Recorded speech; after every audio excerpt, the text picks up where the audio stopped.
Hello everyone, happy Saturday. So today's page is a little bit out of context because it's winter out there, it's cold, and it's in between Christmas and Halloween, but I'm doing a Stampede page. I found this page. I'm missing a few, but I'm trying to fill in all the holes in my scrapbook. So I need to do this page so that I can, complete this book. So this is from 2019. This was actually just before the COVID. So the COVID, before COVID hit us. So this was the Colossal Onion made these type of onion rings one year, and they were really good. So that's the page I'm going to do. I'm going to flip this around, and I've got, I did a lot of stuff ahead because this would take a long time. So you can see here, I've cut a wave in my paper. Now, when we were doing our Christmas card frenzy last week, one of the ladies, she said, "Oh, I love both sides of this paper." So she folded up a corner so she could see both sides. So it made me think of this, because this is the same paper, but I really like the swirl, and I didn't want to cover the swirl. And the plaid is really cool too. So I thought, well, I'm going to cut it in half and use both sides of it. So what I did was I cut the swirl. I cut about an inch off the top so that I can make it have an opening but still have a 12 by 12 page. Then I put holes all along here and eyelets. So I left one so I could do on air, but it takes a long time to do them, so I didn't want to do them all. Okay, and get that off of there. So put the eyelet through. I've already switched my feed to the bigger eyelet. So if you have this machine, you know that it turns here. So there's little eyelets and big ones. So I'm on the big eyelet side, and I also turn the bottom to match the big eyelet. So I know sometimes people say, "Oh, it doesn't work," but that's because you don't have the right thing turned. And I have the eyelet side locked. Otherwise, if I had this slid back, it would be punching holes. So I've got that already. And then I'm going to just line this up. So I have to kind of see the top where the peg is. And then I just squeeze. Okay, so now all the eyelets are done. So fast forward motion, that's what I would have done for all of them. And then I have to lace it together. So again, this took a while to figure out how to lace it. So I'm going to finish that. I'm just sort of doing it like a shoe. And then I'm going to just tie a bow at the end. So I'm just going to pull through, and I'm not too worried about the size yet because I can adjust that when I get to the end to make sure that it's 12 inches. But I thought this was kind of fun for Stampede because you can, like have the, now this one I have to come from the bottom so that I can make my bow. This happens all the time on my shoes too. I know there's a way to loop it so that they're all on top, which looks really cool, but on TikTok, I think there was some guy that did his shoelaces like 12 different ways. I'm like, really? There's that many ways to tie your shoelaces? Okay, so I've got that. Is there a way to do that on the outside? Yes, I'm going to come from this way. No, because I have to tie it. Okay, well, I'll see. Maybe I have to untie the whole thing and go so that it's all from underneath. We'll see. Oops, now what have I done? Okay, yeah, that's okay. All right, so then I can sort of pull this and adjust it to make sure that I have 12 inches on my page. But what I have to do first is make the behind piece, and that's what I'm going to show you. So I want this to look like leather. So I have to, and I have paper that looks like leather, but sometimes you want to make your own. So I'm going to first spray it, and I'm going to spray it off of here so that I don't get my photos wet. I have to make it a little bit wet. And then I'm going to crunch it up a little. And I can see that I need to add more water, so I'm going to add more water. Now this might not be fully dry by the time I'm done, so I might have to, just show you what I'm doing and then finish it after. Okay, now, I could crumple this paper and then, just do it, but if you wet it, it'll hold its shape more, so you want to give it some water. Okay, now the next thing I'm going to do is, I got my vintage photo. I'm going to put some ink on here, just sort of random. I'm going to get my photos out of the way because I'll be spraying again. Spray this with water. And I'm going to drag this through, press it into here, pick up all that good vintage photo ink.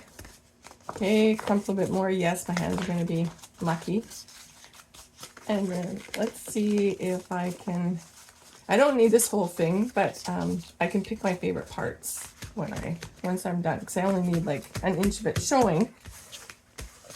But if I did just an inch, you know, that probably wouldn't work either. Okay, so let's just give this a little bit of heat and see.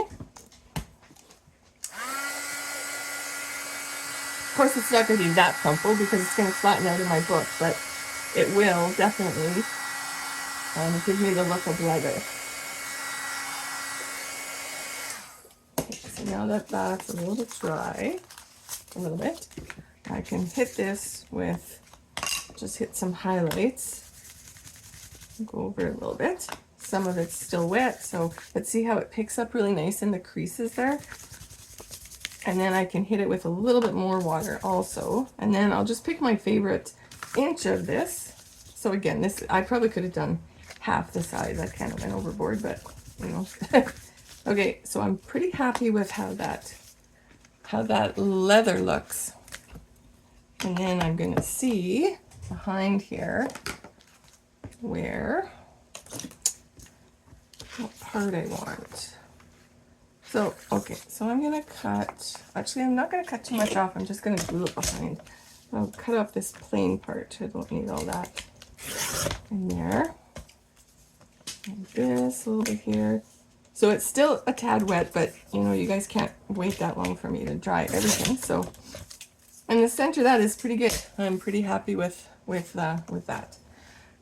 Okay, so then I will, now I've got a grid on my mat here, so I know where 12 inches is there, and 12 inches is here. So I think what I'm going to do is run, I need a thick glue. Now what I was going to use was, see, I have 2 of these bottles on my desk. One with the fine tip for all the tiny little pieces that I do, and then one I left with the regular bottle. So if I'm doing something big, I can use that, but it's empty. So that's, yeah, so that's not going to work. So I'm going to have to use my 450.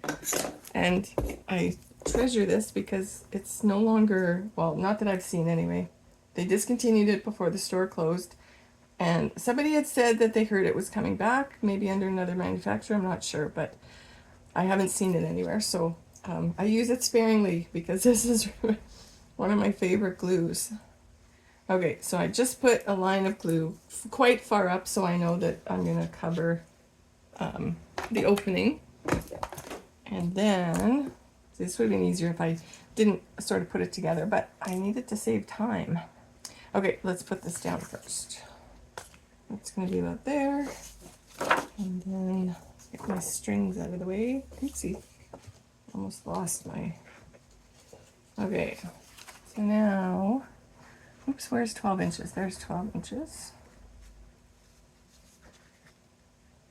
And then the bottom. Okay, and the other thing about this glue is it slides, so I can always maneuver a little bit. And I'm just going to check that against a piece of paper. Make sure that really is 12 inches. Yes, perfect. Okay. Excellent. Okay, so now I can press that down. And I've got my leather peeking out from there. And I think this is good enough. The bow is the string is behind there on that side, but that's okay. And I'm just going to tie a knot. Let that hang. Okay, now for my photo mats, I just roughed up the edges. I didn't want to do the same thing because I didn't really need it that rumpled behind the photo, but I did use the distress tool. Where is it? I used my distress tool on the edges, and then I inked with vintage photos. So they'll still have the vintage look, but they won't be bumpy under the photos. Okay, so I've got my, let's do this one first. And it won an award, Best Savory in 2019. They were good. I've never seen them again. Sometimes they get these great foods, but have you guys had the colossal onion at Stampede? It feeds like 12 people. It never seems to disappear.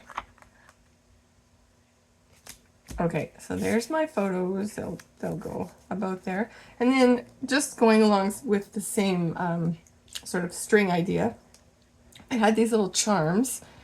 They're paper. They were just cut out of, I think this was Karen Burniston, a long time ago, had these little charms.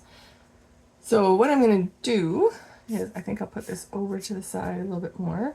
I'm just going to sort of tack these down in place. I can maneuver them around. Let that string just sort of be however it lays. I'm just going to deal with these things. Now, what was I going to glue these with? I think pops. I'll use some pops here. Okay, so I'll put some on my boot. And I haven't tied anything, so I can slide things around. Okay, so we'll put the boot there. And then I need to cut two in half. So I just snip it right on the paper because it's easier to snip on here. Oh, look, there was one here already. For the shoe, the boot, the shoe, and the star. Oh, actually, I can use 3. There we go. That was cut already for a reason. Get the backing off.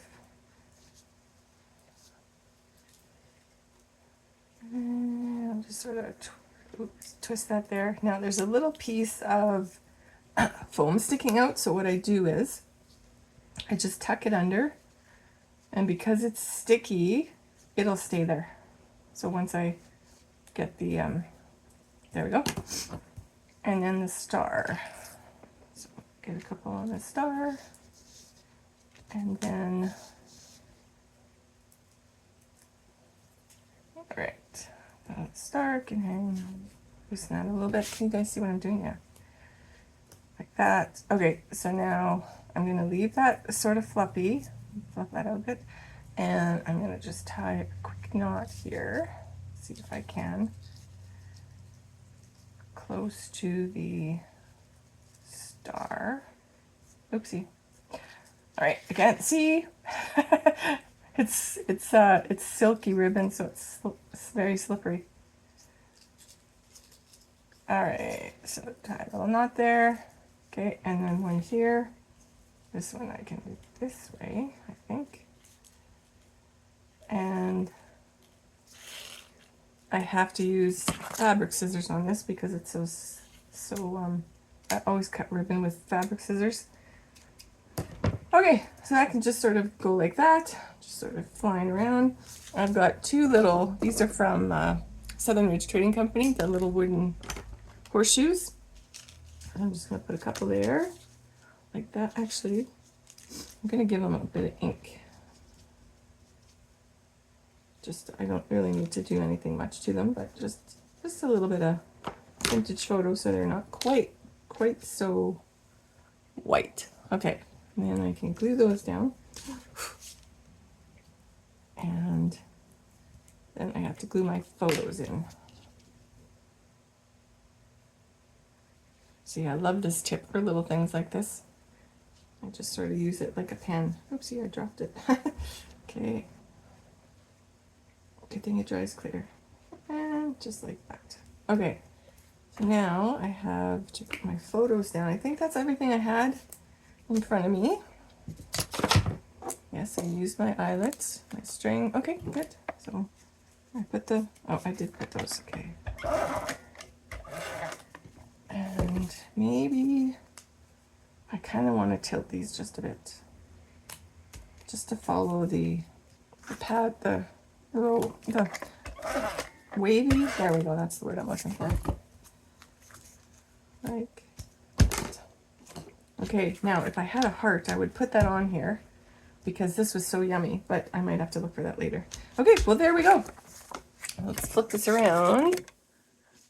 And so there I have my stitchy, my cool looking leather behind there, my little string of charms, my horseshoes, which will dry clear, and I use both sides of the paper because both sides were cool. So there you go. Happy stampeding, happy winter, you know, take your pick. Anyway, have a wonderful afternoon and I will see you later. Ciao.